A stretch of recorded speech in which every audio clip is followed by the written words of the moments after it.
What's going on, Chicago Sky fans? Welcome to another episode of Chicago Sky Central. And unfortunately, our team, they lost the Commissioner's Cup, but we'll talk about it and some more right after this.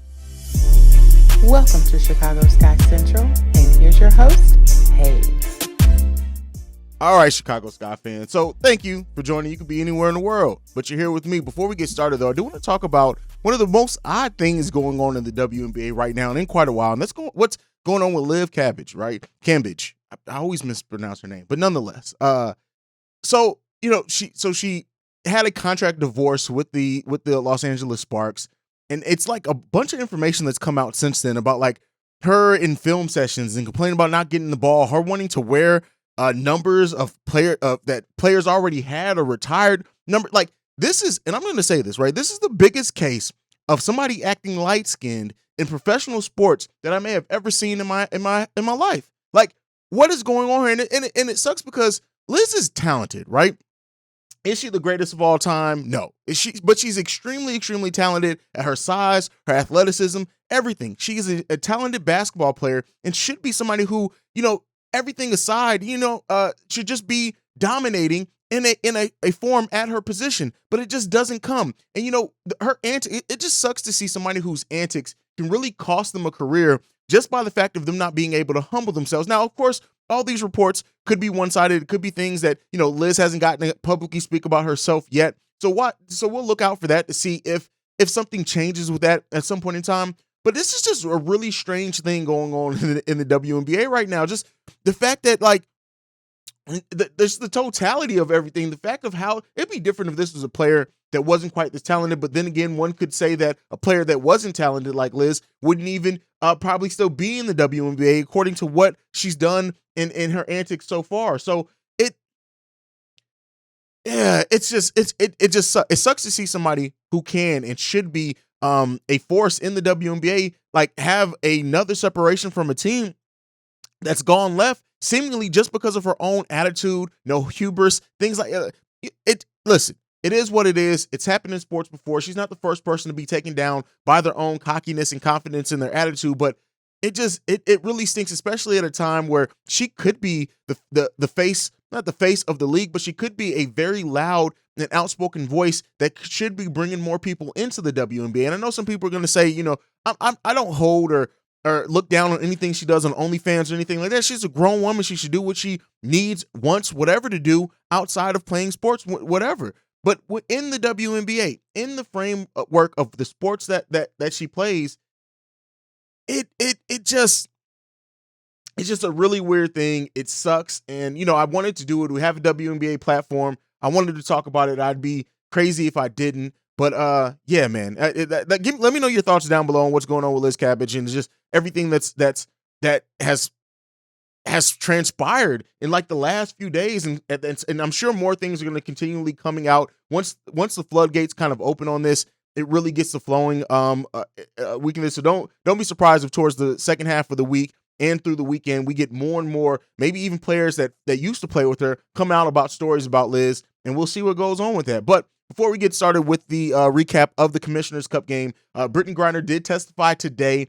She did say that her rights weren't explained to her. That's a very small part. We don't have all the details out, but hopefully we get a resolution for Brittney Griner's case soon, and she can come back home. Love the fact of her initials and number being on jerseys and NBA courts and things like that. All the WNBA, the NBA, the United States government working to try to get her home. Get this woman home. Get Brittney Griner home, and I wanted to spend some time talking about that as well. But let's get into the game itself. What can I say? Listen, Chicago Sky got outworked, period. Like that, from the beginning of this game, it just did not seem like that. It very much felt like the New York Liberty game. The only difference is that the Aces are a much better team than the Liberty, so they were able to take better advantage. Our team did not execute on either side of the ball at the beginning. Now, they did in the second half. They made a lot of adjustments, even getting that lead down to 6 points at one point in time, and it felt like they could mount another huge comeback. It did feel like that. Now, it didn't come. They just did not execute, especially defensively. It just looked like at times that the Aces were getting whatever they wanted defensively. The turnovers as well killed the Chicago Sky as well with 12 turnovers in this game. this was just it just did not feel like our team was our team. We talk about the depth, we talk about the execution, we talk about all that here for the Chicago Sky all the time. And just watching this game, it just felt like a game that they never were really. I don't know. This did not feel like the defending WNBA champions in this. I know that Las Vegas Aces are a great team. They were number one in the WNBA for so long, and then the Sky eventually took that over. And don't be surprised if the Aces are number one in the power rankings next week, by the way. Sky were number one this week, but this was just a game, and watching this, that it was just like, and I think it was around halftime that we started getting the mic'd up of Candace Parker and, her in the huddle saying, hey, we're not playing for each other. We're not doing things for other people. And that's exactly what it felt like for large portions of this game. Like I said, I don't want to make it seem like that was the whole game, because they did get it together, but they put themselves in such a deficit, they were just never able to come out of it. But let's go over the details of this game. So looking at the box score, Candace Parker had another big night for the Chicago Sky. 20 points, 14 rebounds, 4 assists, 1 steal, 1 block, only 2 turnovers. She had a plus-minus of -9. Mieseman in this game playing very well as well, 18 points. And then Kalia Copper as well, 18 points in this game, 8 rebounds for her, 3 assists. She had a stretch going on where she just seemed like they could not stop her from getting to the bucket, and she just kept getting to the cup. 8 for 18 shooting overall, though, for her. Not the best shooting night for her. And then we didn't have the contributions we usually do from the bench either. Now, Sloot was back in this game. She shot only 4 for 10. But Rebecca Gardner in this one, 3 for 7, 9 points. Azura in this game, 2 for 5, 7 points. And that was it from the Bulls. Alaman, she played 18 minutes, did not get didn't get any points in this game. And this was a game in which that I always say that the Las Vegas Aces are very top heavy. Very top heavy. And that came through. Their starting lineup came through. They only scored 6 points from the bench, but that top heaviness paid off. Kelsey Plum with 24 points, 6 assists, 2 rebounds, 2 steals. Aja Wilson, 17 points. She dominated in that game, only with 17 points. It seemed like she was all over court, getting a bunch of blocks. She had, let's see how many blocks she had. And there's 6 blocks in this game, 17 rebounds, 2 assists, 2 steals. She was all over the court, definitely earning that MVP status in this one. And then Young as well. Jackie Young, there was times in this game where the Sky did play really good defense. They had what you thought it was going to get a stop, or they were going to be able to get that rebound. They forced difficult shots, where then she just would either have these wide open shots or just make these difficult shots. Jackie Young played her butt off. She also chipped in 18 points. And this is a game and the story of why you need to play all quarters, because looking at this game, the quarter breakdown, the Chicago Sky get outscored 33-14 in the first quarter. They then win the second quarter 20-15, win the third quarter 26-22, and tie the fourth quarter 23-23. That first quarter is what killed the Chicago Sky in this game. And they just never were able to mount enough defensively or offensively. When it seemed like when they got rolling offensively, they couldn't make defensive stops. When they were making defensive stops, they couldn't hit shots on the other side of the court. That is the thing that really hurt the Chicago Sky in this game. And this did not feel like a game from our team that felt like they were the defending champions. They got outworked. They got outclassed. They got out everything in this game. And I know this is going to be difficult for some Sky fans, because everything's been, since I've started the show, almost everything's been positive. Yes, I think they've only lost 3 games since I've started the show. But with that being said, you have to critique things and do it honestly. The Chicago Sky played like crap in this game. Let's be clear here. Yes, there were quarters, there were periods, there were stretches where they did tie it together and they looked like our defending WNBA champions. But for the totality of this game, they just got outworked. And that's not something we're used to seeing from the Chicago Sky, is them being clearly outworked. That's it. I can read the stat sheet all day long. That's not going to tell you or paint the full picture of this game, because it wasn't just in the stat sheet. It wasn't in that. It was in their body language. It was in how they were trying to fight over screens. It was in not fighting for the loose balls in the way that we've seen this team do for long stretches of this game.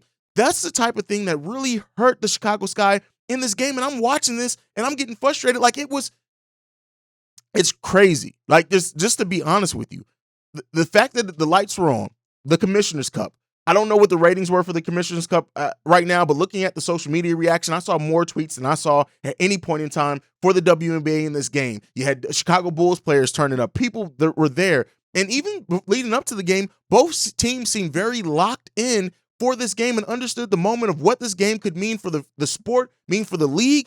And the Chicago Sky just laid a goose egg. And it happens, right? I don't want to make it seem like this is something that doesn't happen. It's going to happen in sports. No matter how good of a team you are, you're absolutely going to have times where you don't get it done. You don't get it done. And that's what this game was. They just did not have it in this game, and they really haven't. Really looking at the Chicago Sky's last few games, even some of those games that they've won, and I attribute it to Vandersloot being out, but Slutie was back in this game, and something just felt off from almost the opening tip-off of this game. And, Candace Parker tried her best to kind of even getting the crowd involved at one point when they went on a 6-0 run and trying to get that energy back. She did try to be the leader, setting the tone of that, even when you heard her mic'd up in the locker room as well. It just, I don't know, man. I don't know. I just don't know what to say. Shout out to Chelsea Gray, though, for winning the MVP in this game, in the Commissioner's Cup. Well-deserved. She played her butt off. I have no idea, man. It sucked to see this one, especially against what's shaping up to be probably the finals matchup unless things go left. We've seen it happen in all sports before, even in the WNBA last year. The Chicago Sky were 16-16 heading into the playoffs? The Chicago Sky need to right this ship, right? And I don't want to overreact to 2 bad losses back-to-back, but like I said, it's really not just those 2 losses back-to-back. I would say in the Chicago Sky's probably last 4 games, if I'm just being honest, that they won 3 out of those last 4. I'm talking about outside of the Commissioner's Cup. They won 3 out of those 4 games, but it just didn't feel like they had the execution. Their depth is what pushed them through, absolutely, and that's going to save them a lot of times, more times than not. But the Chicago Sky need to get it together, period. We're heading to the last quarter of the season, and I want to see the Chicago Sky really right that ship. This should be a wake-up call for them, and this may be what does push them to have a great run in the playoffs and to finish this season. They have a lot of nationally televised games to finish this season, but they need to get it together. Next up is Friday against the New York Liberty, the team that beat them 83-80, so hopefully they come out wanting to revenge that loss. And then other than that, we don't play the Las Vegas Aces again until August 11th. So we're a few weeks removed from that, and then it's playoff time. It's postseason time at that point. The Chicago Sky need to use these next 7 games or 7 or 8 games that we have left in the season to wake the hell up, get it together, get back to being that team that executes on both sides of the ball. That was the biggest thing in this. They did not just, those little things, they did not execute. Get back to executing, getting back to playing. Hopefully this puts a chip on the shoulder. This could be the wake-up call that the Chicago Sky needed because it's been a fairly easy run for them over the course of this season. They have 7 losses, but they have 21 wins. And a lot of those wins all come back. They've gone on long stretches of a bunch of wins in a row. Their losses are all spread out by 4 or 5 games, if not more. So I want to see the Chicago Sky really get this together, right this ship. James Wade is going to believe me, James Wade is going to give them the wake-up call that they need as a coach. I want to see that come from our Chicago Sky. Let me know what you guys think about this game down below. Were you as disappointed as I was? It pissed me off. I'm not even going to lie to you. This game pissed me off. But it is what it is. It happens in sports. That's why we're sports fans. That's why we do love this team. But thank you so much for supporting. If you want to follow the show, you can do so at Shy Sky Pod on every social media platform. You can also send us any feedback, questions, comments, concerns, ChicagoSkyCentral@gmail.com. And lastly, if you want to leave us a text and our voicemail, the number to do so, 773-270-2799. We are the #1 spot for everything Chicago Sky related. I appreciate you guys. I love you guys. Like I like to end everything on, go Sky. Peace. This has been a presentation of the Break Media.